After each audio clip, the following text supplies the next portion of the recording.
Pour ne rien manquer, abonnez-vous maintenant. 14h-16h, Brigitte Lahaie, Sud Radio.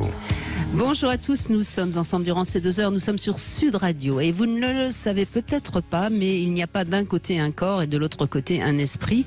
Les deux sont totalement liés l'un à l'autre. On en parle souvent par rapport au bien-être et à la santé, mais je vous propose qu'on examine plus particulièrement les interactions entre le corps et l'esprit dans notre vie amoureuse et bien sûr dans notre vie sexuelle. Et c'est en compagnie de Lucie Vincent qui nous propose toujours de faire danser notre cerveau ou notre corps, à moins que ce ne soit l'inverse. Bref, ça marche dans les deux sens, j'imagine.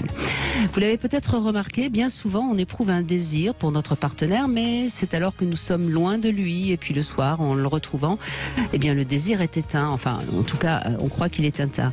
Et puis l'inverse, c'est tout à fait possible également. On peut ne pas du tout avoir envie de quelqu'un, puis tout d'un coup, il nous touche et ça y est, le désir s'invite dans notre corps. Alors, comment mieux faire fonctionner les deux? Comment peut-être retrouver une meilleure sexualité en s'intéressant plus à son corps?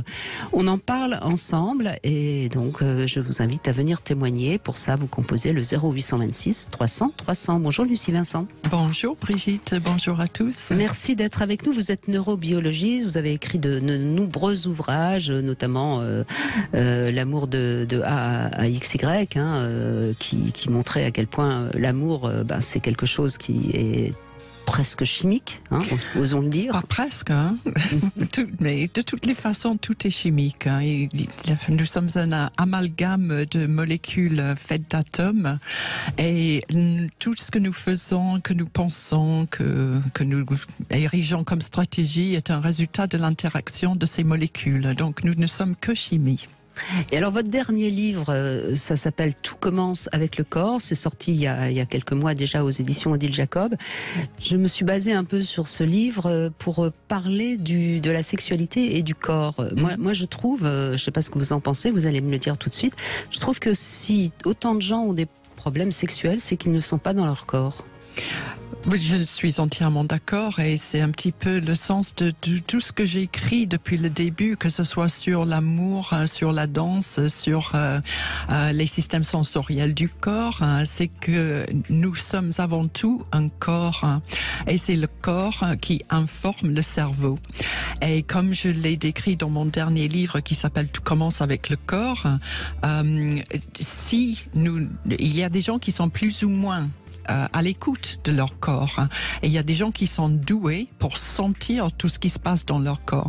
Et cette sensibilité a des répercussions sur ce qui se passe dans le cerveau, c'est-à-dire la gestion de nos émotions, sur notre façon de prévoir des stratégies dans nos comportements de l'approche de l'autre, de notre comportement alimentaire. Et donc, on a tout intérêt à mieux écouter son corps, à faire tout ce qu'il faut pour devenir conscient des processus de digestion, des processus de ressenti du chaud, du froid, de ce qu'on ressent à l'approche de l'autre, de nos battements cardiaques, de nos respirations, de notre moiteur de peau. Et il y a des exercices pour cela. On peut apprendre à mieux écouter son corps afin de mieux le gérer. Qu'est-ce que vous pourriez déjà conseiller comme exercice assez facile à expliquer à la radio? Parce que évidemment, on n'est pas, enfin même si beaucoup nous suivent sur la chaîne YouTube, mais... Et bonjour. L'exercice le plus simple, c'est justement de se rendre compte de ses battements cardiaques. Et ça, si on s'assoit tranquillement et on essaie de se concentrer sans toucher le pouls sur ses battements cardiaques, il y a des gens qui sont capables de voir leur taux cardiaque en faisant boum, boum, boum. Si on ne le ressent pas, eh bien, levez-vous, courez un peu, et puis recommencez. Là, ça va s'accélérer et il y aura plus de choses. Et puis, il y a une augmentation de l'attention. C'est plus facile à repérer. Et c'est un petit peu le début de toute une série d'exercices mais c'est une sorte de méditation, en fait. Oui, bien sûr. Bien sûr. Où on se rend compte des battements cardiaques et puis on se rend compte de chaque partie du corps, dans quel état il est, si on est contracté, si on est détendu. Et petit à petit de devenir plus conscient de son corps. Et dans la vie de tous les jours, je préconise toujours de prendre des pauses comme ça à des moments clés. Par exemple, quand on se réveille le matin, de sentir son corps, de voir dans quel état il est, avant de manger, et puis d'essayer de prévoir, si je sens comme ça maintenant, comment est-ce que je vais me sentir une fois que je me serai levé, une fois que j'aurai mangé, une fois que j'aurai bu, une fois que j'aurai fait l'amour. Et on apprend mieux à gérer son corps à force de l'imaginer dans ces différents états. Vous parlez bien de ressentir son corps, et moi ça me fait évidemment penser aux cinq sens et à la sensualité. Et finalement, moi j'ai l'impression comme ça qu'on n'est pas suffisamment à l'écoute de nos cinq sens. Enfin, j'ai tendance à penser qu'on ne regarde pas assez, ce qui est, notamment quand on a la chance d'être dans la nature. On n'est pas assez conscient aussi du bruit parfois qui est toxique pour nous. Enfin, c'est tout ça qu'il faudrait sans cesse être en relation avec ces cinq sens, non ? C'est un problème fondamental. Le vrai problème, c'est qu'aujourd'hui, nous ne vivons plus dans le monde pour lequel notre corps a été conçu. Et donc, nous ne sommes pas dans la nature et nous ne sommes pas soumis aux stimuli pour lesquels on est fait. Notre cerveau ne peut pas fonctionner là comme on est actuellement dans un studio où on ne voit pas la lumière du jour. Il est filtré par des vitres un peu bizarres. On a une lumière électrique constante qui ne se modifie pas au cours de la journée. Alors rien que ça, c'est énormément de stimuli physiologiques dont le cerveau a besoin pour calculer notre désir sexuel pour commencer, mais aussi notre besoin de manger, notre besoin de boire, notre réaction par rapport aux autres. Et donc, ce décalage entre les systèmes sensoriels du corps et le monde artificiel dans lequel on met ce corps, c'est une aberration pour la physiologie. Et là, vous parlez justement de tout ce qui est artificiel, et on imagine bien, enfin moi je suis persuadée qu'il faut surtout éviter les réunions par virtuelles, et que plus on va continuer à se voir et à se sentir justement, et à se regarder, et à s'entendre, et à vibrer, parce que on sait qu'il y a des tas d'informations quand on est face à quelqu'un qui sont pratiquement invisibles, mais qui sont pourtant très présentes. Et c'est tout ça qui fait quand même le lien humain. Mais absolument, c'est une évidence. Plus on va vers un monde virtuel, plus on est en train de couper le cerveau du corps, et nous savons très bien que le cerveau a besoin des informations du corps avec tous les systèmes sensoriels. Et quand on parle des mal-être de la vie moderne, c'est devenu tellement banal comme phrase qu'on y prête même pas attention, et on lui prête surtout pas le sérieux que ça mérite. Mais le mal-être de la vie moderne, c'est le résultat de ce décalage immense entre le corps et le monde sensoriel pour lequel il est conçu. Il a évolué. Et alors évidemment, dans la sexualité, si on n'est pas dans son corps, si on reste dans la tête, et que finalement on ne ressent pas le moindre effleurement de son partenaire, on passe à côté évidemment de la sexualité. Oui, et je pense d'autant plus que cette façon de vivre en mettant en avant les rencontres virtuelles, les écrans pour tout, les mondes avec lumière artificielle, on fait de telle sorte que ça devient presque normal, cette façon de vivre. Et ça nous amène donc à une sensorialité un peu artificielle aussi, et coupée de la réalité. Et nous imaginons que c'est comme ça que nous devons fonctionner. Alors justement, je vous pose une question qui me vient là comme ça. Quand on regarde beaucoup d'images pornographiques, ça a forcément un impact, j'imagine, aussi négatif sur notre corps pour une rencontre sexuelle qui ne serait justement plus virtuelle. Mais avant d'arriver à la pornographie, rien que de regarder des images de corps nus parfaits dans des magazines, il y a eu des travaux qui montrent que ça modifie notre façon de nous concevoir notre propre corps et que on crée des idéaux inatteignables et donc il y a une insatisfaction permanente entre ce qu'on est et ce qu'on voudrait être. Alors effectivement, il vaut mieux rester dans le réel et se regarder à côté de nos voisins. Et regarder ses copines oui, qui aussi n'ont pas des corps parfaits et puis voilà, et tout va bien. Exactement, et qu'on ne regarde pas des corps photoshopés. Bon, en tout cas, on va parler de votre corps, de vos ressentis, comment vous ressentez justement la sexualité, comment vous ressentez votre corps avec Lucie Vincent qui pourra vous donner des petits exercices pour améliorer justement votre rapport à votre corps. Dans un instant, c'est Emma qui nous a rejoint sur Sud Radio et si vous voulez vous aussi témoigner, vous nous appelez au 0826 300 300. Je voulais juste signaler, j'ai fait une erreur hier, on a parlé de cette bande dessinée L'homme pénétré, on a beaucoup parlé de cette nouvelle pratique qui intéresse beaucoup d'hommes. Et j'ai fait une erreur.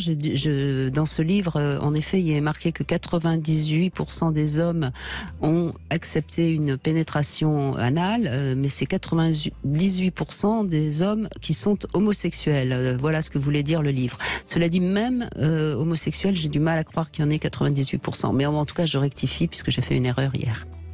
14h-16h, Brigitte Lahaie, Sud Radio. Nous sommes avec Lucie Vincent qui va vous aider à être dans votre corps grâce à ce livre d'ailleurs que je vous conseille. Tout commence par le corps, avec le corps, pardon, aux éditions Odile Jacob. Bonjour Emma. Bonjour Lucie. Bonjour. Alors justement, vous avez besoin peut-être un peu d'un éclairage de Lucie Vincent. Racontez-nous, vous avez beaucoup de problèmes dans votre corps? Oui, effectivement. En fait, voilà, je me trouve dans une situation, qui s'appelle une situation de stress post-traumatique, donc qui est assez lourde, qui m'empêche carrément de travailler. Voilà, bon, ça fait depuis assez longtemps que c'est comme ça, et donc j'ai.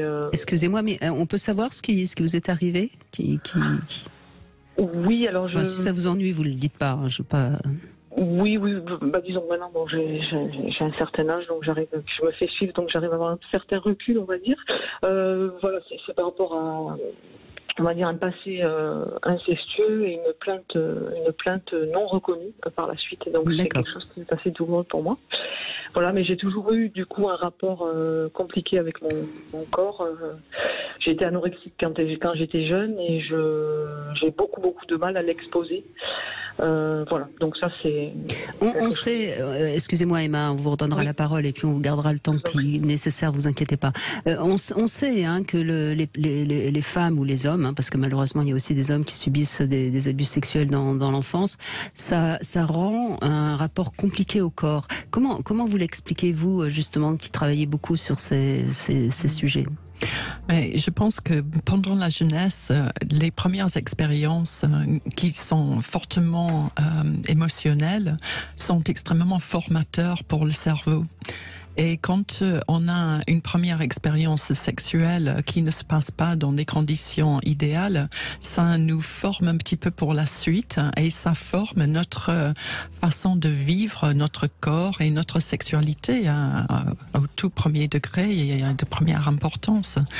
Et c'est quand on arrive à la puberté et il y a tout un chamboulement des hormones sexuelles avec des modifications du corps qui se mettent en route, c'est à ce moment-là que notre sensibilité est à fleur de peau, littéralement, et nous avons beaucoup de mal à avoir un schéma corporel comment dire, adéquate, quoi. Oui, j'allais dire sain, mais c'est pas le mot. C'est adéquate, quelque chose qui nous permet de nous gérer en tout bonheur et en toute tranquillité pour la suite de notre vie adulte, qui commence donc avec des premières approches sexuelles, des premiers rapports sexuels. Ce qui veut dire qu'en fait, on a à ce moment-là, au moment de la puberté, la poussée hormonale qui nous donne envie d'avoir du désir, qui nous donne des pulsions sexuelles, et en même temps, comme Emma a peur, ou en tout cas a vécu quelque chose, une expérience négative, Elle est dans une ambivalence permanente entre son désir corporel et son cerveau qui dit non, attention, danger, quoi, en quelque sorte. On pourrait dire ça? Oui, c'est-à-dire si vous continuez dans cette poussée de désir, vous allez vous trouver malheureux. Parce que rappelez-vous de ce qui s'est passé par le passé. On a une empreinte de émotions négatives associées à une expérience sexuelle. Alors, c'est bien entendu que les choses ne peuvent pas se passer dans l'harmonie et le bonheur par la suite. Ça vous parle, Emma, ce que vient de dire Lucie?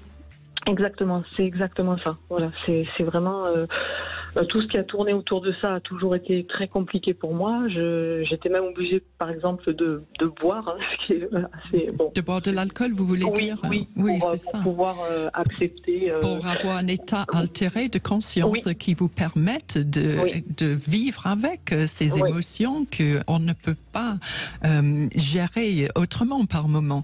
Et déjà, je pense que le fait que vous en soyez consciente, c'est un premier pas. C'est déjà bien de reconnaître ce décalage. Et je ne vais pas vous encourager à boire de l'alcool, mais je comprends parfaitement comment ça a pu être une solution temporaire. Alors, si vous avez arrêté, est-ce que vous avez trouvé un autre moyen de travailler ce décalage? Alors, j'ai trouvé peut-être un autre moyen pour être plus à l'aise avec mon corps de façon générale. Ça a toujours été la marche, ça c'est sûr, depuis petite. Et depuis peu, de la gym douce ou du pilates qui m'aident énormément, même quand je sors, je suis psychologiquement sereine, comme une consultation avec un psychologue ou quoi, je me sens vraiment...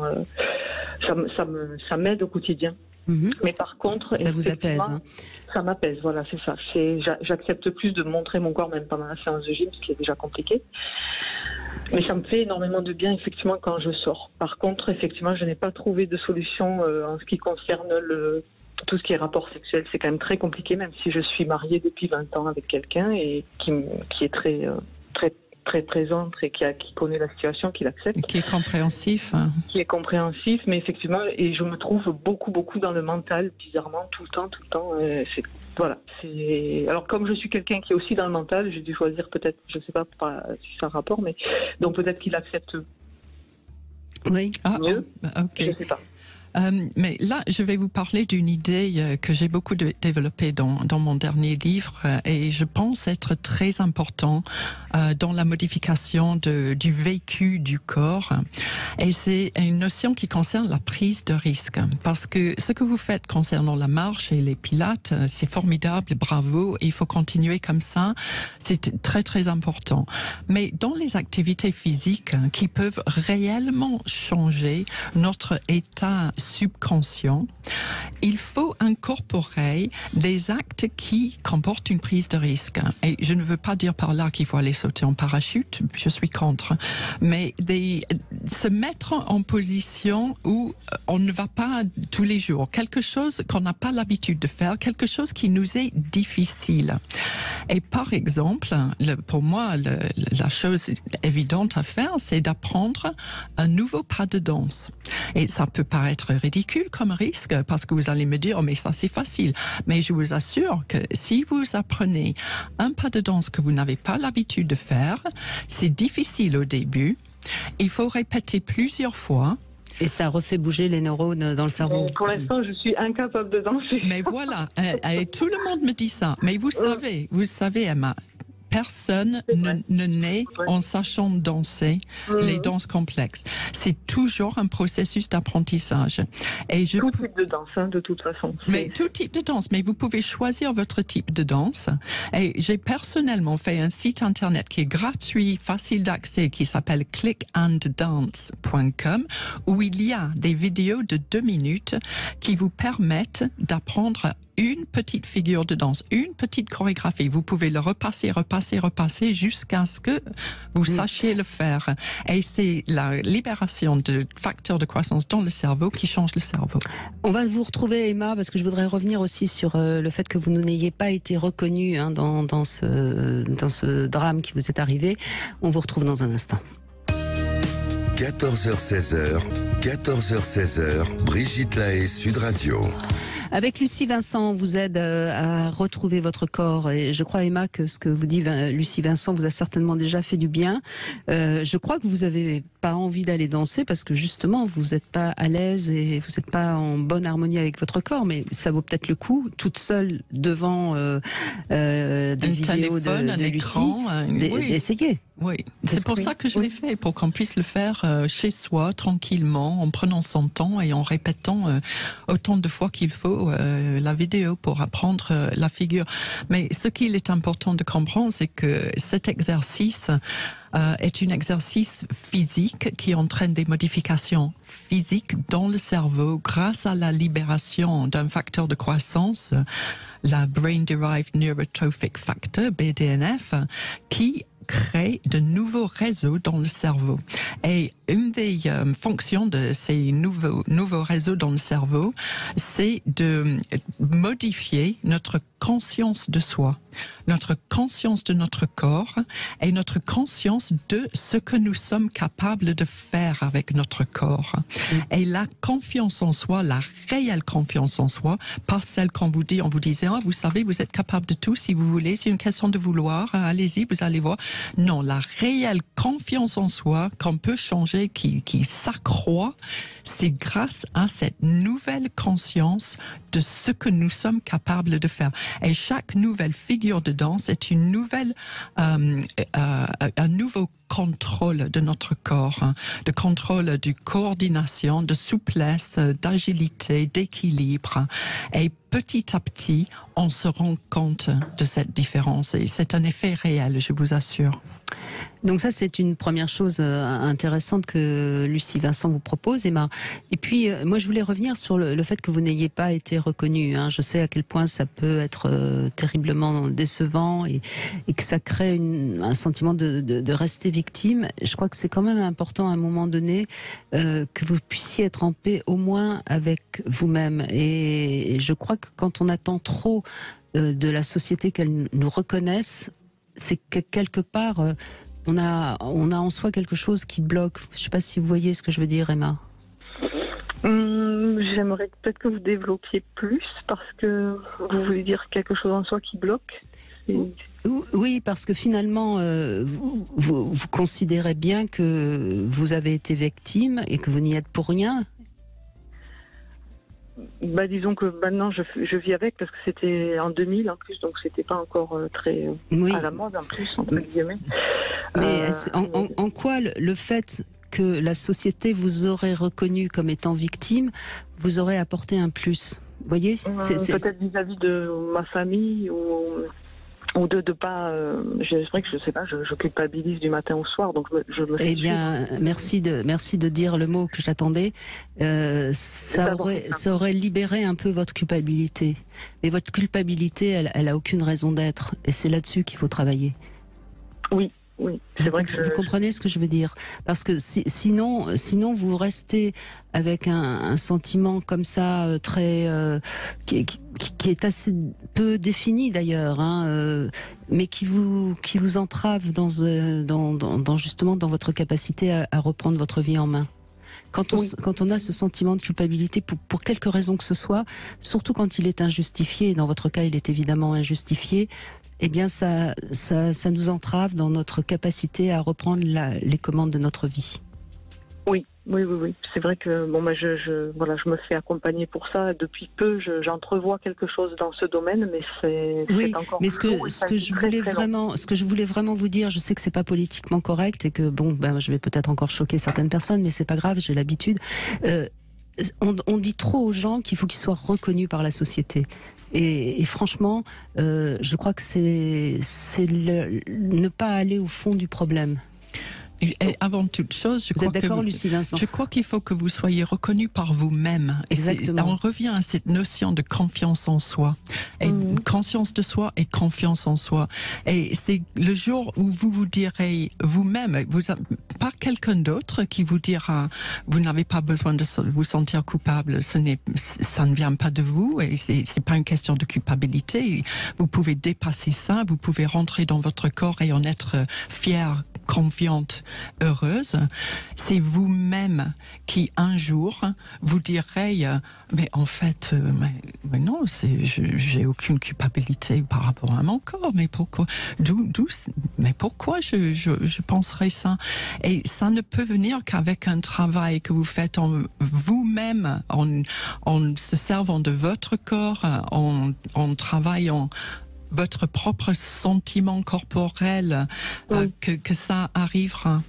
Oui. Ça, c'est le travail que moi je mets en avant, en tout Oui, cas. je comprends. Et à partir du moment où vous aurez libéré ce sentiment de culpabilité, que vous ne vous sentirez plus coupable, vous n'aurez plus besoin d'être avec des personnes qui vont vous traiter en victime. Et vous pourrez enfin être avec des personnes qui vous traiteront en tant que femme à part entière, telle que vous êtes, avec vos qualités, vos défauts, et puis voilà.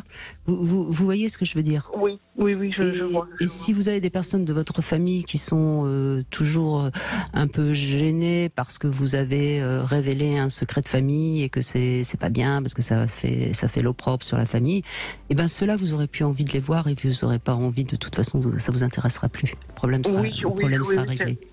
Après, je les vois plus de toute façon, mais même, c'est vrai qu'on vit avec dans la tête, quoi. Oui, mais ça va libérer quelque chose. Oui, je comprends ce que vous voulez dire. Je vous remercie en tout cas. Ben non, c'est nous. Merci de votre témoignage, Emma. Merci beaucoup. On continue avec Delphine qui est avec nous. Bonjour Delphine. Bonjour Brigitte, bonjour à votre invitée Lucie. Bonjour. Merci de m'accueillir. C'est toujours un plaisir de pouvoir échanger avec vous.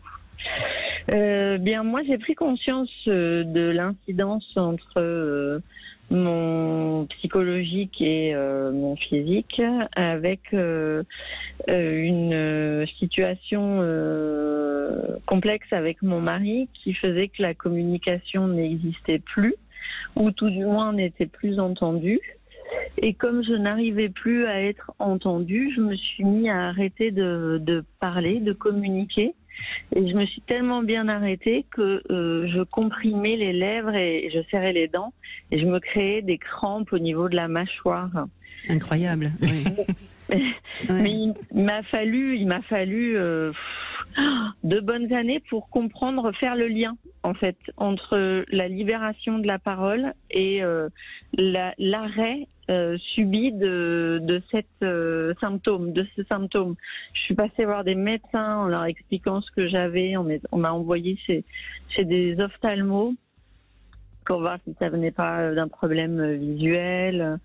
J'ai vu différents médecins donc autour de toute la sphère musculaire et du visage.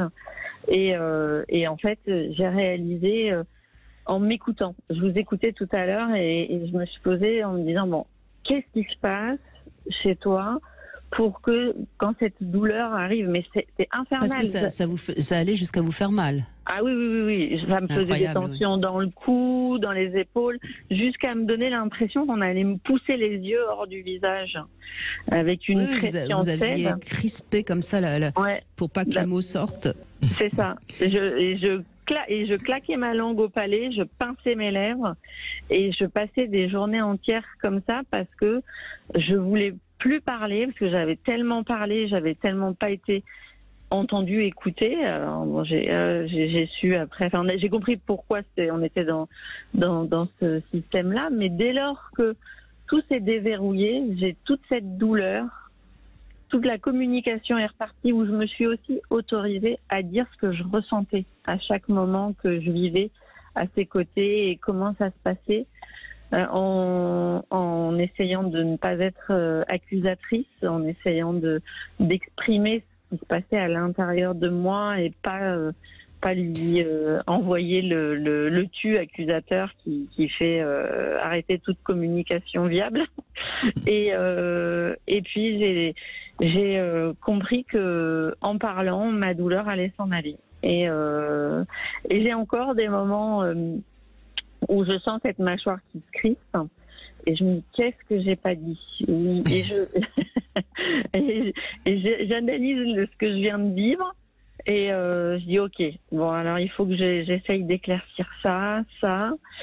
Et en tout cas, c'est formidable que vous ayez pu prendre conscience. Alors il a fallu du temps, certes, mais quand même, bravo. Mais justement, je voulais vous poser la question, qu'est-ce qui a provoqué le déverrouillage?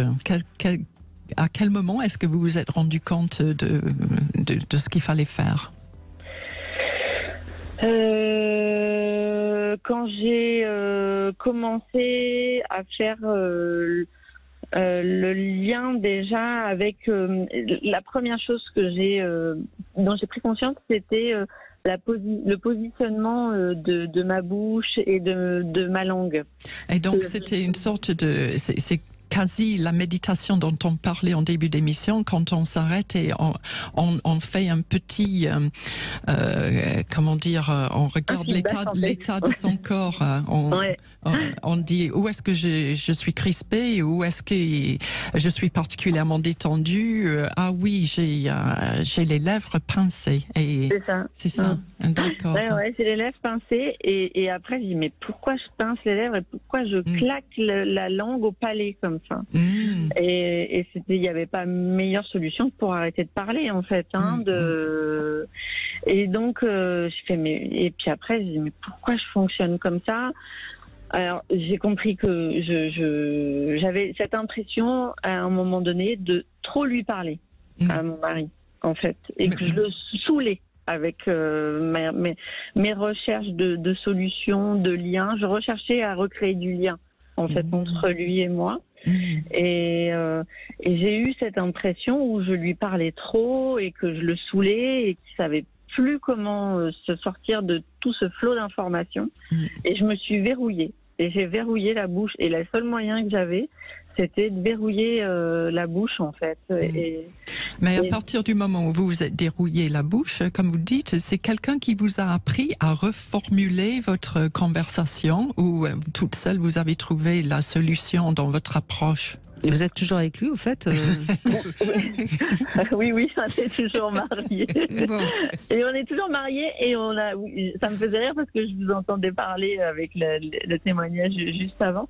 Et j'ai réussi on a réussi à retrouver du lien avec une chose toute simple et une chose que moi j'adore faire, c'est danser.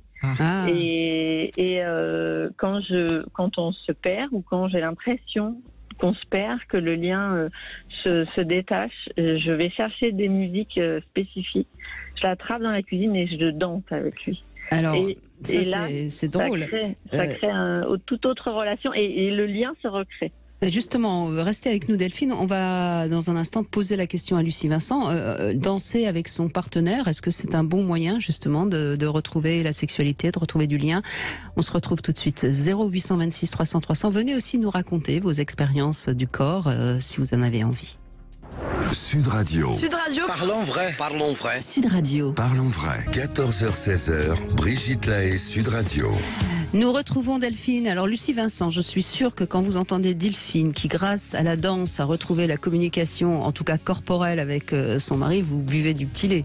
Évidemment, merci Delphine. C'est très gentil de parler de la danse parce que vous ne savez peut-être pas, mais j'ai écrit un livre qui s'appelle Faites danser votre cerveau et qui parle justement de tous les bienfaits de la danse. Et là-dedans, il y a effectivement un chapitre consacré, enfin pas un chapitre, mais quelques pages consacrées à la danse pour le couple, comme thérapie de couple. Parce que quand moi je fais de la danse de salon et je parle principalement de ça. La danse de salon a une particularité, c'est qu'elle se fait à deux.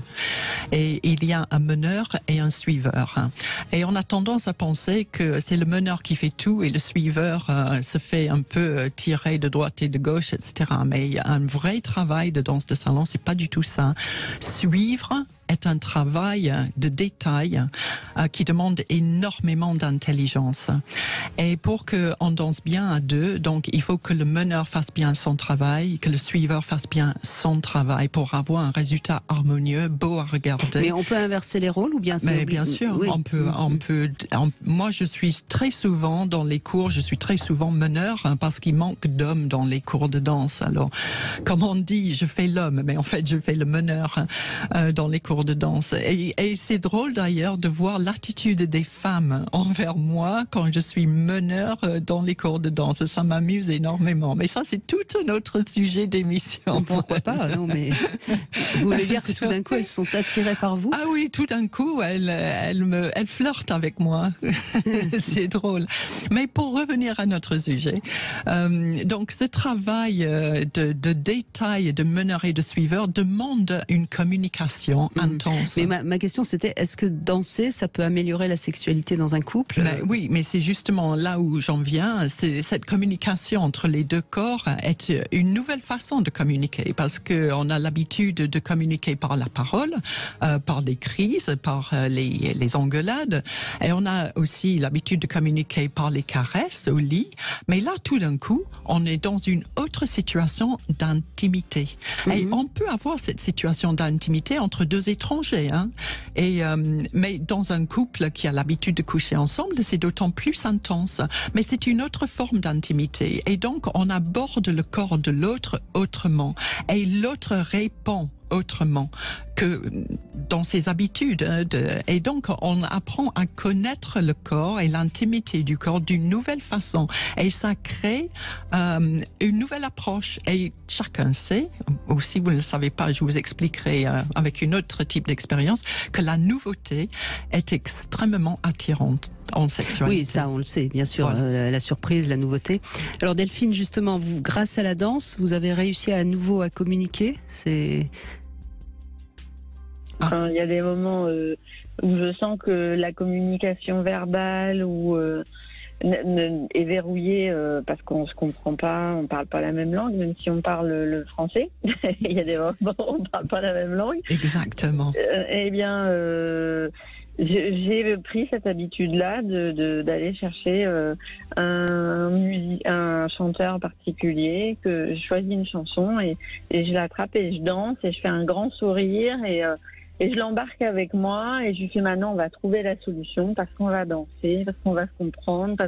Et le fait de se mettre en harmonie sur le rythme de la musique, on passe sur un autre flow en fait. On quitte le flow de on se comprend pas, on est fixé sur notre incompréhension et on retrouve un rythme corporel et ça débride en fait la communication orale. Enfin, j'ai trouvé ça mais complètement par hasard, hein. Vraiment complètement par hasard. Oui, il y a beaucoup d'aspects de la danse qui ont des effets sur le cerveau. Effectivement, le rythme est extrêmement important. L'intimité des corps, mais vous avez parlé aussi à plusieurs reprises là du choix de la musique et vous nous avez fait comprendre que c'est un choix de musique très particulier. Oui, ça nous replonge dans des périodes où ça allait bien. Ouais, où on se regardait, voilà. On se regardait différemment parce qu'on était on était jeunes, on était adolescents et on se regardait avec toute l'innocence et la bienveillance qu'on peut avoir à cet âge-là. J'aurais envie de dire sans prendre oui, vous remettez votre cerveau à un moment qui était positif et ça marche. Ça marche aussi, on le sait. Hein. C'est clé pour nous. C'est le controverse de ce qu'on disait tout à l'heure sur la première expérience sexuelle quand ça se passe mal. Ici, on se remet dans un contexte où on avait les premiers émois sexuels et c'était extrêmement positif et on a associé ça. Notre cerveau a fait une association physique par les réseaux qu'il a créés entre le son de cette musique et les émotions qu'on a vécues à l'époque. Alors rien que d'écouter la même musique, tout de suite on réveille ces sensations emmagasinées dans le cerveau à l'époque.